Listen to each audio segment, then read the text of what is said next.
starts in 10, 9, 8, 7, 6, 5, 4, 3, 2, 1, go.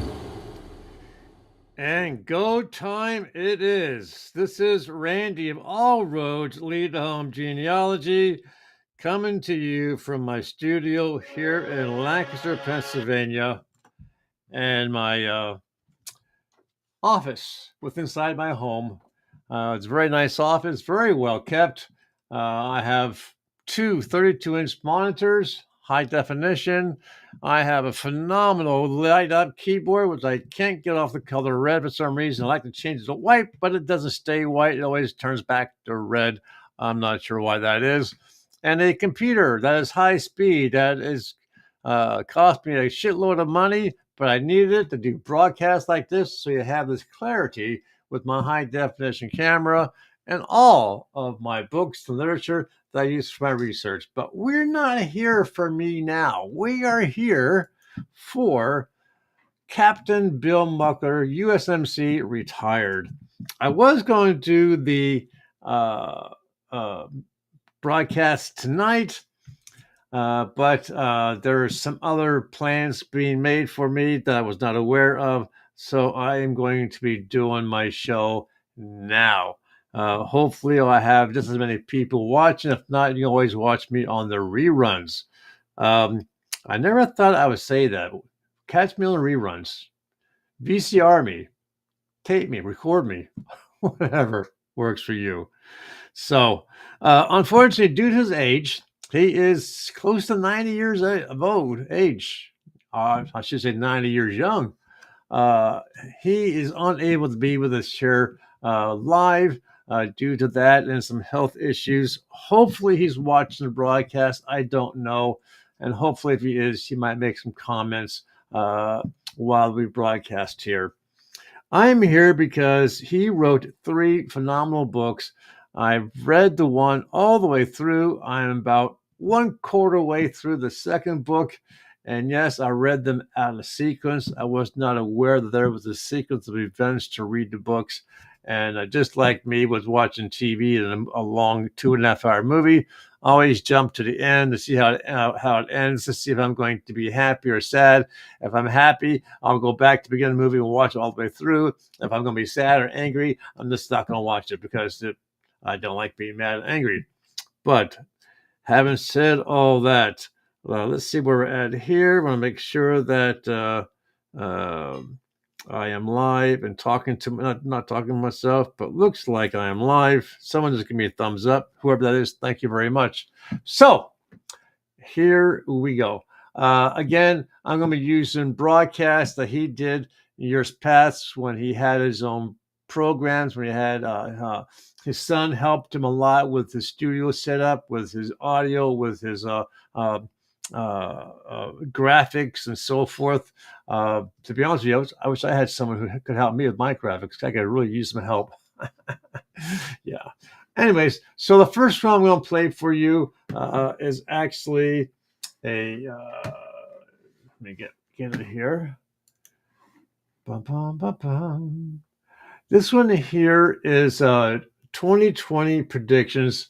Well, I'll let him talk. I'll let him talk for himself. Just give me 1 second to bring him up here.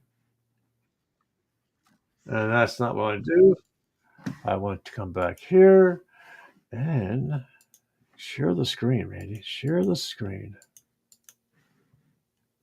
Here we go. This is Bill Muckler. Let's see, I'll get a year here for you.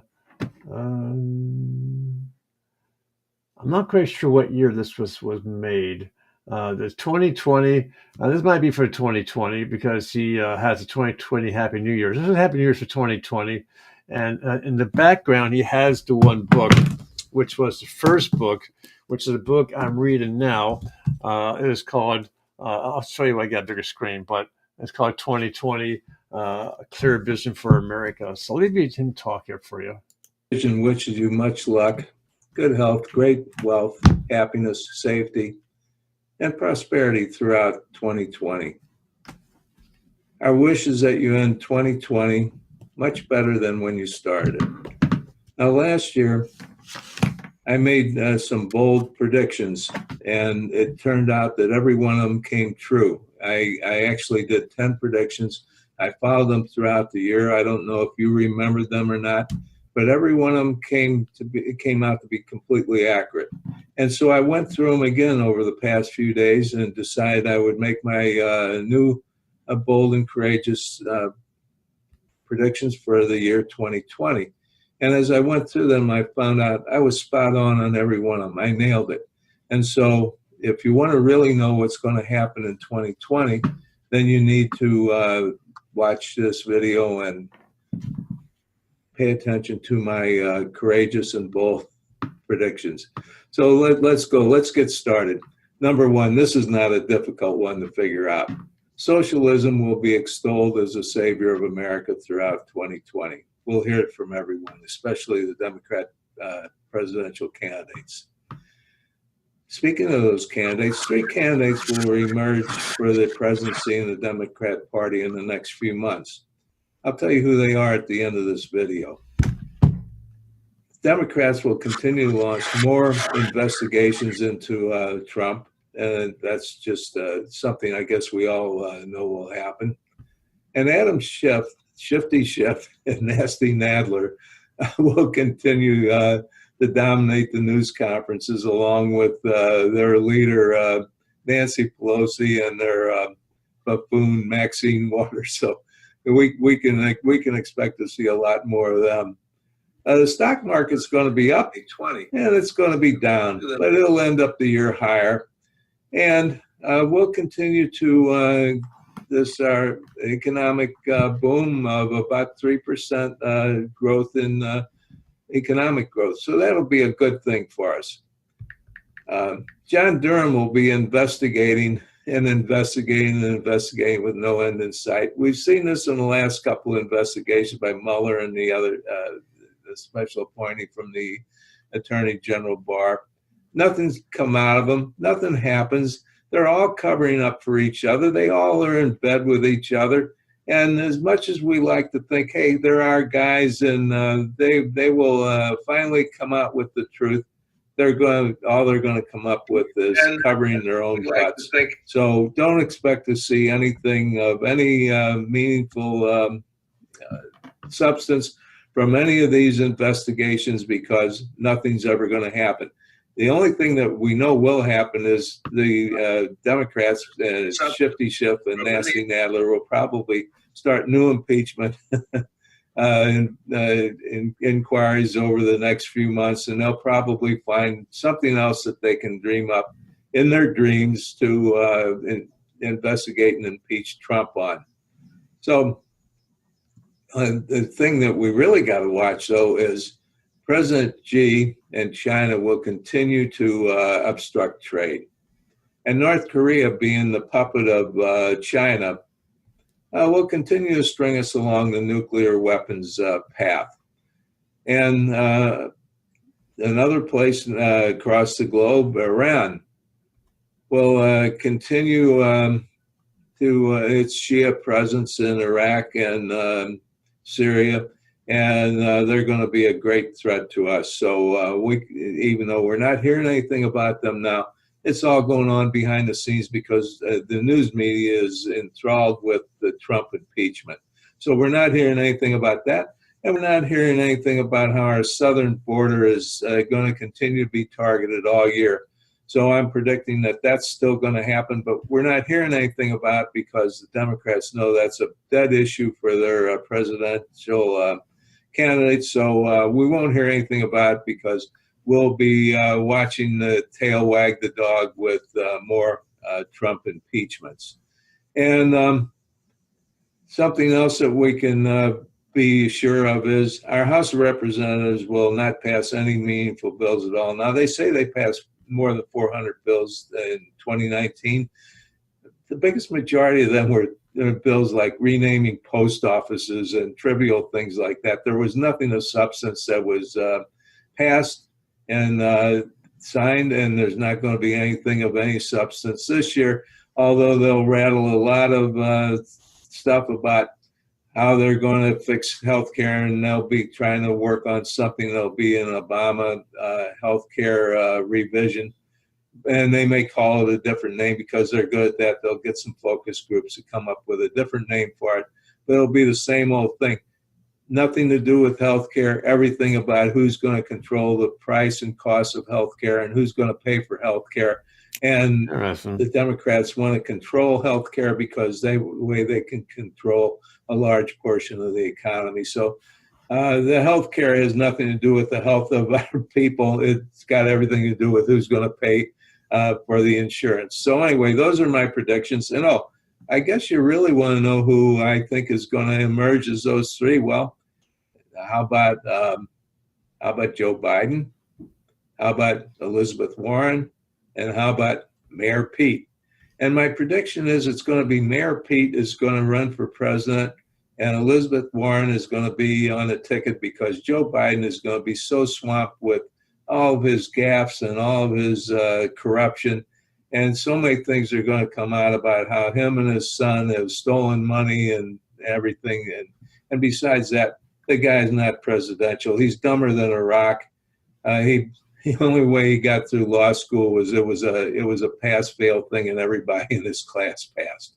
So don't be fooled by him. He screwed up everything he's ever done. So don't count on Biden. Count on Mayor Pete and Elizabeth Warren. And boy, get your popcorn because the debates are really going to be awesome. So thank you so much for watching this video. My best to you in 2020.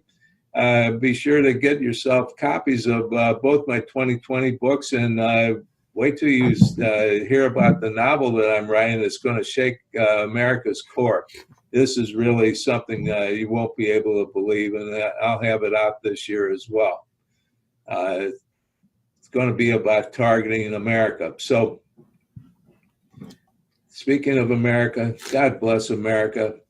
And God save our America. We need you now more than ever before.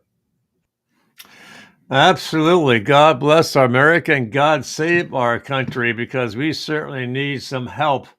And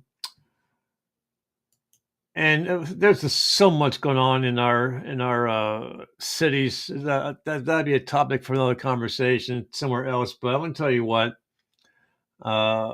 The attacks, the continued attacks on our innocents in our cities is almost as bad as being in combat. And that's saying something. So he mentioned about his novel. Again, here is the one book that he had in his background, 2020, A Clear Vision for America, Wisdom of the Founders, Solutions for the Present, Bridge to the Future. And it does have a lot in here. It talks about the Constitution, talks about the amendments in there, and it talks about how we're not living up to the founding fathers. So that's a sad thing. If they knew when they crossed that river to attack the Germans while they were in camp drunk because they're celebrating Christmas, if they knew that today, 200 some odd years later, their country would be in worse shape than it was back then. I wonder if they would have gone to battle. I wonder if they would have stayed home instead and said, you know what? It ain't worth it. So the next video I want to share with you is again, Bill Muckler, The American Vision, Dealing with Paradigm Paralysis. I have no idea what that means, but he talks about it a little bit. And I'm not going to play the entire thing. I'm going to play the part where he talks about Americans and our belief system when it comes to actually holding down a job, as opposed to illegals who come here looking for a job, and how they look at the work ethics. Topics that are going to come up in the news pretty quickly. But I want to first start out talking a little bit more about my American vision and where I left off the last time I talked about it. Then I also want to talk about paradigm paralysis, the problem that Americans are facing today. And also, I want to talk about what's coming up with, we're going to hear a lot about the budget and taxes and continuing resolutions. And I want to talk about those a little bit. So that's what we have in store today. When I left you last time, I talked about the jobs Americans won't do. And I talked about how I went through college and my dad paid for my college. And that was great. And it was $1,000 a year total. But that didn't include my spending money. So I had to come up with ways to do that. And I talked also about how I had a savings account that I had built up at one of the community savings and loan associations that we had very popular at that time. So what I did is, like a lot of the guys I went to college with, we worked odd jobs around town. I was in Columbia, Missouri at Mizzou, and we could pick up some extra spending money just working odd jobs, helping clean up places, do all sorts of types of things. Then also we worked Christmas holidays.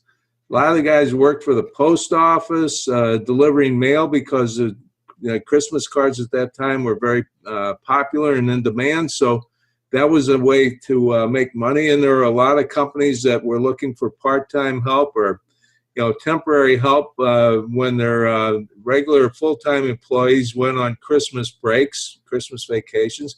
And then we also worked summer times.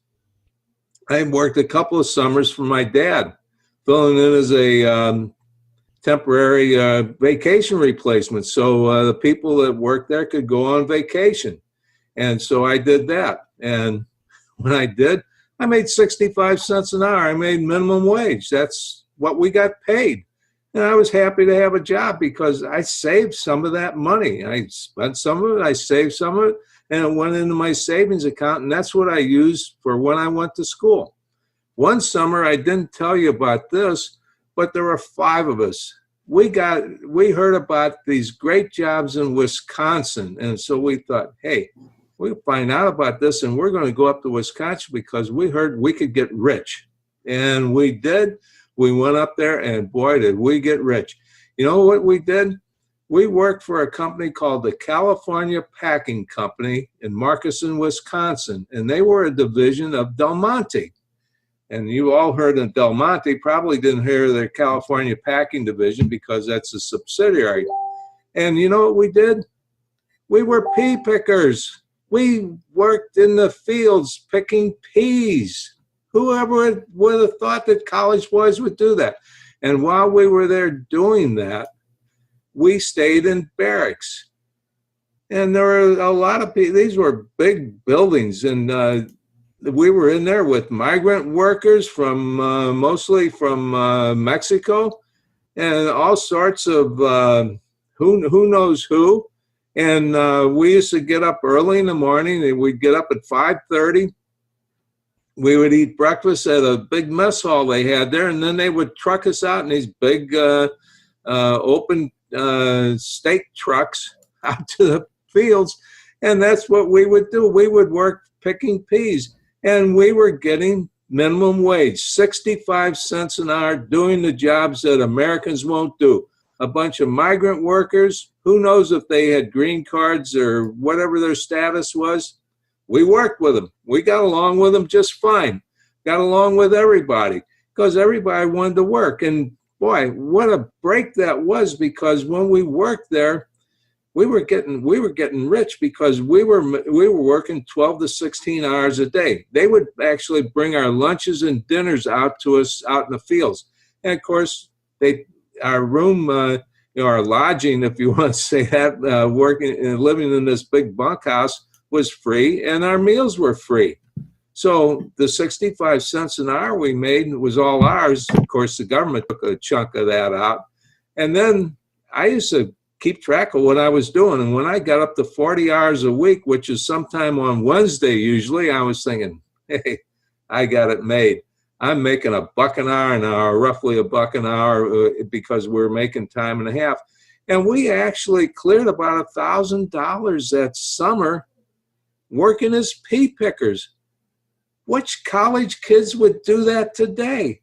We didn't have credit cards. we had cash and we took care of our money. And so we did that. And then I did a lot of other jobs when I was an officer in the Marine Corps. It wasn't like, oh, I just went around and told some people what to do. That wasn't it. Here's what I did. I went through training in Quantico for 1 full year. Then, and I was fortunate enough to be given an overseas duty, which happened to be in Hawaii. By the way, I got my Kaneohe Clipper golf shirt on the day that I got it. A lovely lady bought for me at the golf course pro shop at the Kaneohe Bay Marine Corps Air Station. We went there in 2012. So I've had the shirt for a while. I take care of it. I don't wear it too often, just special occasions. So anyway, I went to a school in Panama City, Florida, Tyndall Air Force Base, and learned to become a air defense control officer. Why did I do that? I did because that's what the Marine Corps assigned me to do. That was my job. I learned how to do that, and I learned it well. And when I went to Hawaii, I was a very junior second lieutenant. And after 6 months, I was actually given the assignment of being a senior air director of our squadron. There were only 3 of us that were senior air directors. So that was my job, senior air director. But guess what? I also had a job as assistant administrative officer. So when the admin officer wasn't there, I filled in for him.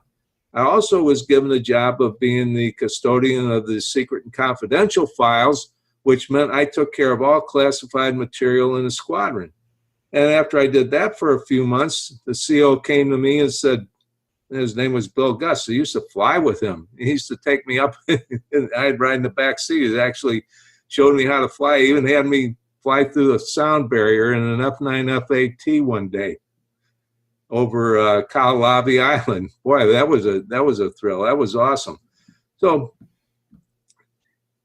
he said, Bill, we don't have an officer in the squadron other than the CO and myself and the exec, and we can't do this. We need somebody to be our top secret officer. So we're going to get you a top secret security clearance. I said, don't you have to have 10 years in service? Yes, you do, but we got a special waiver from the commandant. And so I was investigated. They came around my neighborhood. They did everything, investigated me, and I got a top secret security clearance. And by the way, Bill, Colonel Gus said, you're going to be our acting S2 officer, meaning intelligence officer. So you'll attend all the group Mag 13, Marine Air Group 13 intelligence briefings, and you're going to do that. Plus, I was involved in a lot of other work involved in the squadron. So whenever anything came up, we did it. Nobody asked questions or said, oh, we can't do that, or you're invading our safe space. And when I handled top secret security material, I had to go over to Pearl Harbor and pick that up. So I got the Jeep, and I drove the Jeep over there, and I was packing. I had a loaded 45, and there was a round in the chamber. Let me tell you, there was. And I was told, top secret material, you guard it or else, type of thing. So I knew if somebody tried to take that away from me, they were dead. Then, which brings another thing up. We also had to qualify. So Marine officers, are also riflemen. And so we had to go out and qualify every year on the rifle range. And because I had so many duties, and plus standing officer of the day duty, which is a 24-hour round-the-clock type of thing, once about every 10 days or so, didn't have a whole lot of time to go out and practice. So I had to go out and we had M1 rifles. I qualified. I shot expert with the M1. I also had my 45 M1911, and I shot expert with that also because I went out and I qualified for that. So those are the types of things we did. And I bring all this up to let you know that at that time, the life was just completely different than it was today. We've seen our freedoms and our liberties and everything that we held dear slowly evading and evolving and dripping away from us. They're taking away everything from us and convincing us that these are jobs Americans won't do. Americans don't have to do these jobs. Why? Why is that? There's no logical reason for that other than the fact that that's the only way they can control us. If they can pay us not to work, they can control us. Isn't that right? Think about that a little bit. How can you control somebody if you don't have any control over their money or their livelihood or where they live or where they eat, where they sleep? Huh? That's just the way it goes. So what we're faced with is we've got a country where they've convinced us that the jobs Americans won't do, so we have to bring in people to do those jobs. And we have to pay them $15 an hour. $15 an hour? I was lucky if I made $15 a day when I was young, and I saved that money. Now people can't live on $15 a day because the Federal Reserve has inflated our money to a point where a dollar is only worth about 3 cents today. That's the purchasing power we have out of a dollar. So while in my lifetime, I've watched wages go up 10%. I've watched prices go up 20 to 30%. What kind of purchasing power do we have today? Not near as much as we used to have. We don't have much of anything we used to have, but people don't understand that because they have paradigm paralysis. Okay, paradigms. Everybody's starting to hear this word paradigm. I've been following this word and following paradigms for a long, long time. And I understand it. So when you have a paradigm, it causes you to think a certain way. That's your paradigm. And in a sense, what it does is it puts you inside of a box. So you can't think outside the box. Now, I'm going to give you an example of I'm going to give you. Okay, let's stop him there because I want to get some other get some other of his videos in here. Did you hear what he said? When he was a college student, he worked for his father for 16 cents an hour, which was the going rate per hour. 16 cents. Today it's 25 in California, $25 an hour. He and his college buddies went to pick peas to earn money during college, and he was happy. He made $1,000 for the entire summer. Conditions are different. Back in the day, Americans knew what it was to get a job and work the job. It's like he's saying the socialists are trying to take control of our country, and they're trying to say, you don't have to go to work. We'll pay you. We'll give you what you need. We'll give you your house. We'll give you your food, your clothing. We'll give you some money to spend. But you have to vote for us. You have to keep us in the office. You need us. And what it does, it makes the people dependent on them. That is socialism. And that is not what this country was created for. The next video I want to show you comes from, so let me get it here, comes from a clip that I pulled from Michael Anthony's Studio 10 broadcasts. Let me get out of here. And go and play a little bit of this. And I did get Michael Anthony's permission to share this portion of his show with me and with the audience today. So I'm very happy he allowed me to do that. So let me pause it here. And so it's going to be Michael Anthony of Studio 10, American Crisis, and Bill Muckler. Okay. So here we go. And again, Michael Anthony, thank you for allowing me to share this with the people.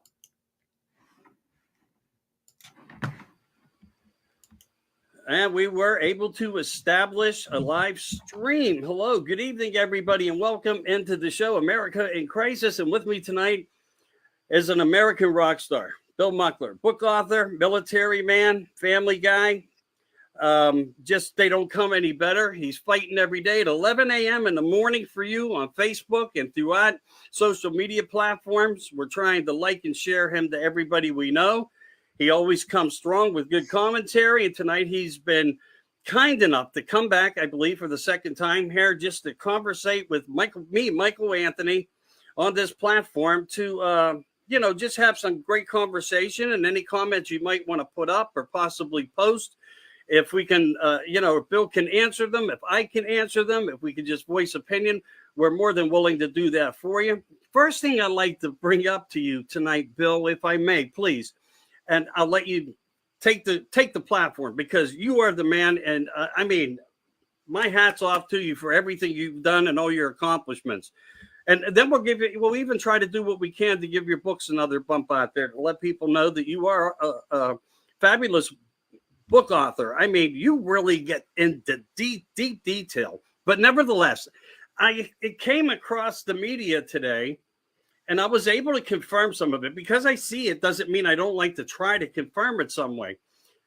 But it seems now, due to harsh weather conditions and the 10 cities that were put up because of the overwhelming amounts of numbers of people crossing the border into the United States with the welcoming committee, that, they made a drastic decision to start placing all these illegal people crossing the border, now to house them in the educational system within the schools, the gymnasiums, on the floors outside classrooms. And these are going to be new living quarters in some areas, and probably that will grow. Did you hear anything about that? Yeah. Hey, Michael. Hi, and hello to all the viewers and everybody. I'm really glad to be on the show, and I hope my daughter's on because she asked me about America in Crisis, and I wasn't even thinking straight. I was thinking, hey, I'm going to be with Michael Anthony tonight. Before we went on air, we were just kind of chatting, and let me put this whole conversation in a historical context or perspective. We're on the show 2 hours after Nick Saban retired from Alabama as a coach. And the only thing I guess I have to say, in addition to what we talked about before, if he stays in Tuscaloosa, he'll never have to buy another drink or dinner again for the rest of his life. So I think he's probably in good shape. How about the rest of us, though? Well, I'm probably in pretty good shape, but in New York City, for example, they've got invaders. Now, I can't help myself. Some people call them illegal aliens. Some people call them migrants. Some people call them undocumented, whatever. To me, they're invaders. They've invaded our borders. You can see them coming in droves. They look like armies. They got flags from their country, not ours. They don't speak our language. They're invaders. So there's so many hundreds of thousands of them that Texas can't handle them anymore. So Texas sends them to, and Arizona send them to places like New York, Chicago, wherever. So in New York, they built tents for them because, Michael, the reason they're building the tents is they've run out of luxury hotel rooms to put them in at $500 a night. We got veterans sleeping on the streets. Nobody's taking care of them. We got a lot of homeless people. God bless them. They're struggling with their addictions or their mental problems or whatever they are. Instead of getting them help, we just let them lay on the streets. But the invaders, we put them up in hotels. So now they can only stay in hotels for 30 days. I'm trying to give this a little bit of context. Okay, so after 30 days, then they got to move them someplace. Well, then they put them in these big tents. So they erect these big tents. These things must cost a ton of money, because if you buy just a little camping tent, it's a ton of money, right? Right. So they put them in these tents. Well, the one example that just happened this past week in Brooklyn, New York, the southern part of Brooklyn, kind of a marshy area, nobody lives there, but it's federal ground. They decide they're going to build a tent city there for the invaders. Well, what happens is the local people said, hey, you can't do that. This is not the place to do anything like that. It ain't going to work. And they tried to convince the whoever the brain trust is, who has no brains, right? Right. So they build this tent city. Now they find out, hey, it's winter time, and we got this big blizzard or the snowstorm coming through. The temperatures have dropped considerably. These people are the invaders are in difficult situations. So what are we going to do with them? Well, that's pretty easy. We'll just move them into a school. So they bus them all in yellow school buses. They bus them 5 miles up to this James Madison High School, and they put them in there. Well, guess what? Now the kids don't have any place to go to school. So they say, okay, the kids can, they can Zoom. So now the kids are going to become Zoomers again. But we know that the teachers aren't prepared for that. The students aren't prepared for them.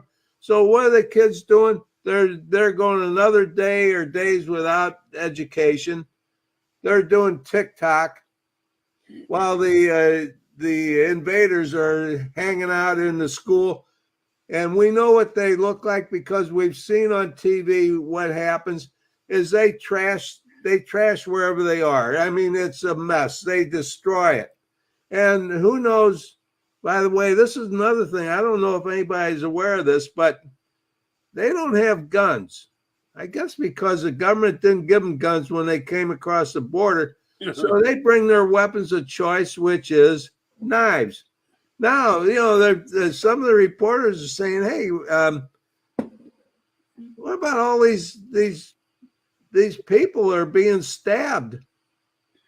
They said, well, we all got knives. These are the people that our government is bringing across the border and putting in schools. And they're going to run out of schools pretty soon, Michael. Pretty soon they're going to be, like you say, in churches. They're going to be every place you can imagine. And we're not going to be able to go anywhere. And the government apparently has the power because they've got the guns to come over in and tell us, here's what we're going to do. And here's what you're going to do. And so tens of millions of them. Where are they working? They're not working. We know they're not working because they're living in luxury hotels or tents. We're feeding them. Yes, we are. So try and figure this out. We're feeding them maybe two or three meals a day. 10 million of them.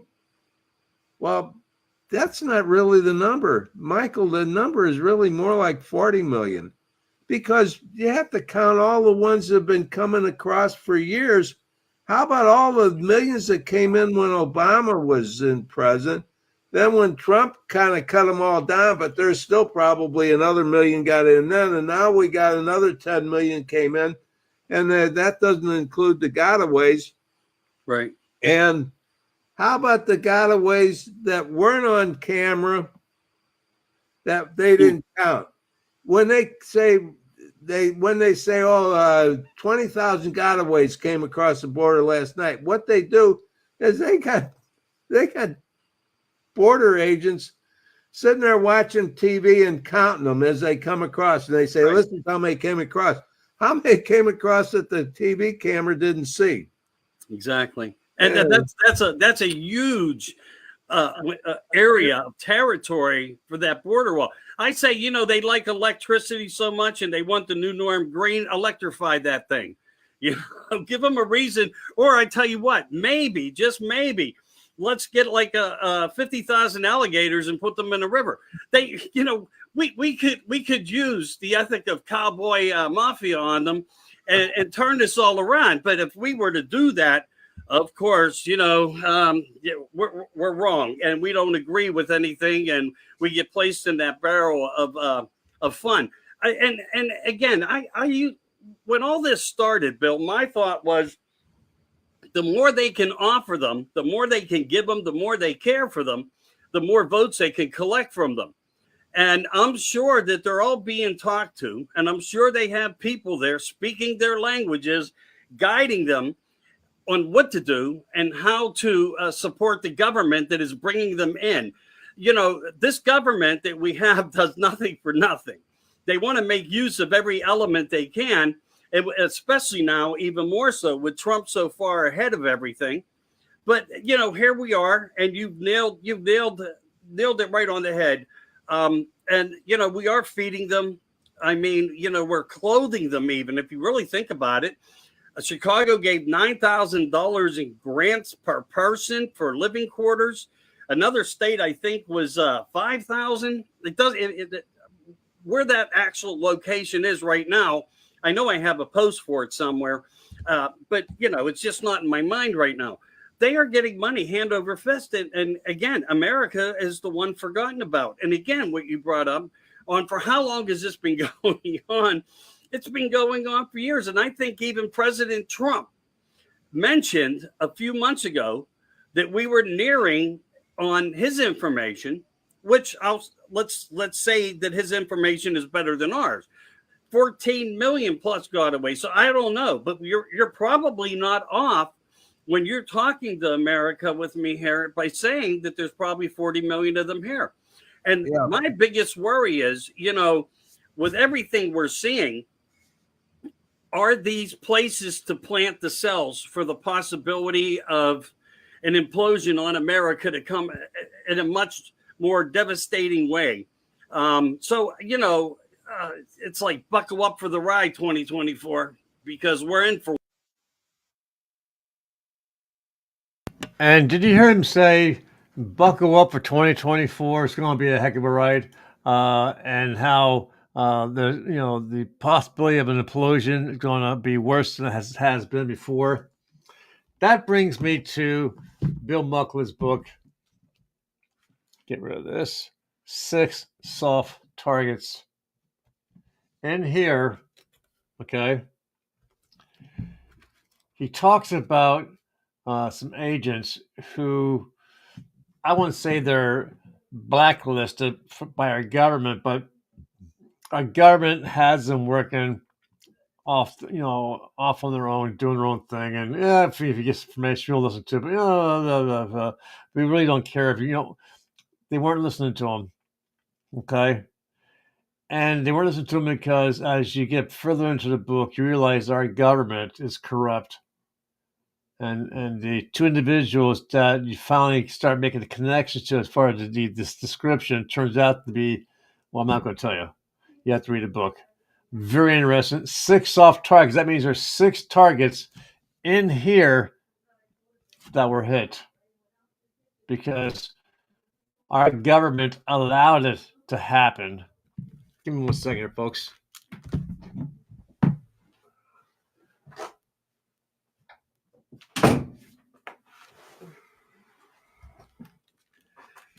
Sorry about that. Getting a little feedback from downstairs.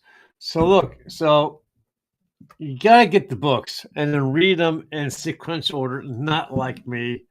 This one here was the first one, 2020, A Clear Vision for America.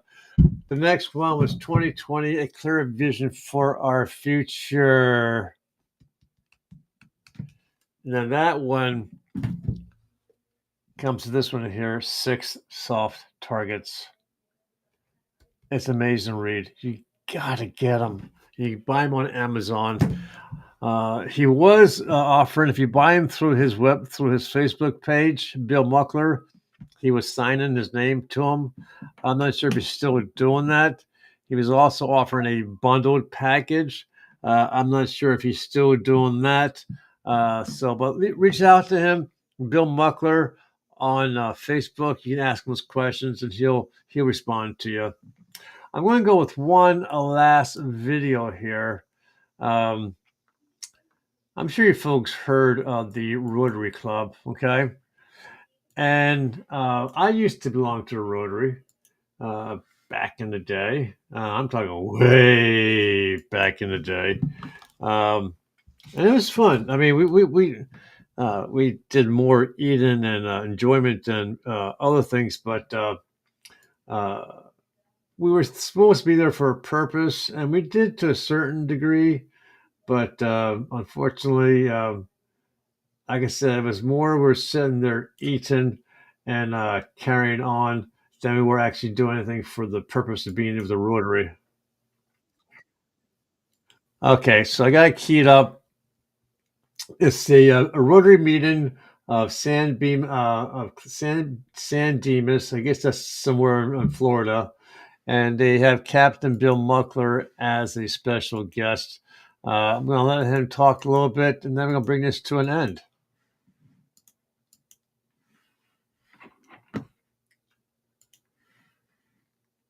So much. That's quite a bio. I didn't. I need to cut that down a little bit. Actually, I'm living in Sebring, Florida right now. But the way you all found me is I'm the secretary of the Cape Canaveral chapter of the Military Officers Association of America, and we're the largest chapter in the United States. We've got more than 1,200 members, and the MOA, Military Officers Association of America, has about 375,000 members, and we're a military advocacy group for all veterans, and our members are from all the branches of the service, and I'm also on the Speakers Bureau of that. So somehow you guys decided you wanted to talk to a Marine, and I just wanted to make sure you saw that I got my Cape Canaveral shirt on with my name tag, wherever it is over here. And let me start off by saying, and I got the cap I'm going to talk about a little bit later. I was born in 1935, and the reason I say that was it was, in my estimation, is probably one of the best years to be born in, because the country is coming out of a recession or depression, so to say, and so I was lucky enough or fortunate enough and had the opportunity to go to 10 schools, and the whole time I was in school, in grade school, elementary school, we were in World War II, and in high school in the Korean War, and I graduated from high school in 1953, which in May of 53 was the month that the Korean conflict was over. So when I say I was born in 1935, that means I was fortunate enough to know about those two conflicts, but was not involved in them. So let me fast forward to 1941. In December of 41, I was 6 years old, and I remember the day that the Japanese Navy bombed Pearl Harbor, but I'm going to give you a little bit different take on that. So I was in St. Louis, Missouri. I was 6 years old, and all the neighbors came out, and they were outside talking and wondering what was happening. Are we at war? Are we going to be bombed? Where's Pearl Harbor? You know, the Japanese attacking us today or tomorrow. Nobody knew what was happening, and nobody knew where Pearl Harbor was. And I had convinced my mom at an early age that I wanted to have this big map put on the wall. And so they put it on the hallway outside my bedroom. And I had this map, and I used to study this map and think, boy, I would love to go to all these places, you know. So I knew where Pearl Harbor was. And I said, Pearl Harbor's in the middle of the Pacific, and it's in Hawaii. And most of the guys there said, oh, dumb kid, you know, what does he know? And one of the ladies, I guess, really, one of the wives really laid into him and said, you guys don't know much, blankety blank, shut up and listen to this kid. He knows what he's talking about. So that was my first, I guess, way of learning about Pearl Harbor, and that we were attacked there. Now, when Ray was telling you about the fact that I was in the United States Marine Corps, in June of 1959, 18 years later, I sailed into Pearl Harbor for the first time and got off the ship, and I was assigned to the Marine Corps Air Station at Kaneohe Bay. Now, back in 1941, everyone thinks, okay, Pearl Harbor was bombed, but that was not the mission of the Japanese Navy. The Japanese Navy's mission was to destroy all the air bases on the Hawaiian Islands. And the reason for that was the Japanese had taken over like about 2/3 of the Pacific Ocean, and in Pearl Harbor, or the Hawaiian Islands, was the only place where we were doing reconnaissance. We were sending PBY aircraft on reconnaissance missions to patrol the Pacific Ocean. So the Japanese wanted to stop that. So that was the reason for the attack on the Hawaiian Islands. Now, also simultaneously at that time, the Japanese attacked Hong Kong and Malaya, the Philippines and Guam, Wake Island and Midway Island, along with the Hawaiian Islands. So when the Japanese Navy attacked the Hawaiian Islands, the first actually attack was on the Wheeler Army Air Corps base, but there wasn't really much damage to that. And it was on the north side of the islands. If you've ever been to Hawaii, on Oahu, there's a Pali Island range that runs the length of the island. So over on the north side of the island was the Kaneohe Bay Naval Air Station. And that was really the first place that was really under heavy attack. And that attack started at 7:52 a.m. on that Sunday morning. And the first casualty for World War II was an ensign, Navy ensign, who happened to have it was a junior guy, had the midnight shift duty. So he was on duty from midnight until 8 o'clock in the morning, 8 minutes before his shift was over. He was supervising putting installing fuel cells on PBY aircraft that are on the runway. And he was killed at that time. His name was Ensign Rodney Foss. So he was the first person killed in World War II. Now, also at that time, there was radar on the islands, and they picked up the Japanese Navy, Japanese aircraft that were coming off the Navy aircraft carriers, but they didn't know what it was because they'd never seen anything like it. So they didn't know if it was a weather storm, if it was birds, or if it was a late arriving flight of B-17s from the West Coast. So anyway, they didn't pay much attention to it. It was an early Sunday morning. Nobody was at war. And so the Kaneohe Bay Naval Air Station was attacked. Simultaneously, then 8 minutes later, Pearl Harbor was attacked. And there were actually 3 bases there. The Hickam Army Airfield, was there, the Naval Air Station at Pearl Harbor, and the Marine Corps Air Station at Eva, which is just west of Pearl Harbor. So all 5 of those bases were attacked. Now, here I am, I'm sailing into Pearl Harbor 18 years later, and I'm assigned to the Marine Corps Air Station at Kaneohe Bay because the Navy had turned it over from a Naval Air Station to the Marine Corps Air Station, and they took the Eva base and made that Barbers Point Naval Air Station. So a lot of things are happening at that time. So when I got there, Hawaii was still a territory. So I was actually assigned overseas duty, and I was assigned to the Marine Corps Marine Air Control Squadron 2, which was the radar eyes for the islands in conjunction with the Hawaiian Air National Guard.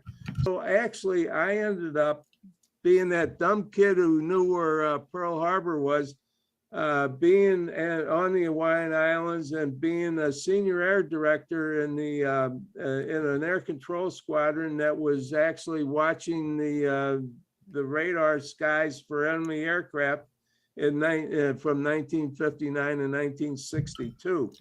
So that's kind of my story of Hawaii and Pearl Harbor. So he has a lot of experience in the military.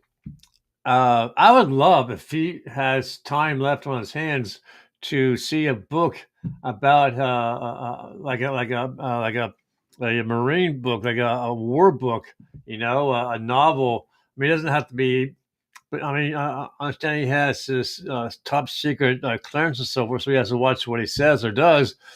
But I'd be interested if he would write a book about the military, a novel, some kind of war battle kind of thing. It's been done. Other soldiers have written books about their, they didn't do about their personal experience, but they wrote books about the military combat based on facts and so forth. That'd be an interesting one, but I do want to see, like I said before, he had enough material left over after writing this book that he was talking about doing a follow-up book with this. I would love to see. Folks, please do yourself a favor. Go to Amazon and get yourself the set of books for Bill Muckler, okay? 2020, A Clear Vision for a Future. 2020, A Clear Vision for America. And especially get this book, 6 Soft Targets. You got to get them. Please, if you talk to Bill Muckler on his messenger on Facebook, tell him that you saw my broadcast and that you really wanted to buy the books. Like I said, he used to bundle them for a special price, and he would sign his names on them. I don't know if he still does, but I was fortunate enough that he was able to personalize my 3 books each. So I really do appreciate that. So, Bill, I finally kept my promise to you. I know it's a while in the making. I do apologize for the delay, but I really wanted to make sure to come out and do this. I know I said 7 o'clock tonight, but there are some things going on that I wanted to get my broadcast done and make sure it was done with no interference. And guess what? No trolls. How about that? Guy must work. So look, folks, my next broadcast will be concerning Matthew Holmes' book. I'm almost finished reading it. I'm down to the last couple of chapters. This one here took me about 7 days to read. Spirit of Vengeance. It's about his uncle. He was never in the military, but he owned farmland. He owned a nice-sized farm. And this Union soldier came up to him and without orders shot him twice in the head, killed him, and said, "You're giving me your land." Fortunately, the Union military did what was right and took him to trial and found him guilty of the murder. You gotta get the book. It's in color. It's in a nice bold print. You'll love it. You'll be able to read it easily. And just like the other 2 books I read, Hell in the Cell and Blood in the Mountains, all very good reads. Can't wait for the other ones. I got more coming in the mail. So hopefully, mailman, hurry up. I'm going to be without books to read for a while. So folks, this is Randy from All Roads Lead Home Genealogy and Colonel Randall Rhodes of the Carolina Gray Ghost saying, thank you for watching, wherever you might have been watching, or thank you for watching the rerun. Let me know what you think. Please buy his books. You won't regret it. Take care.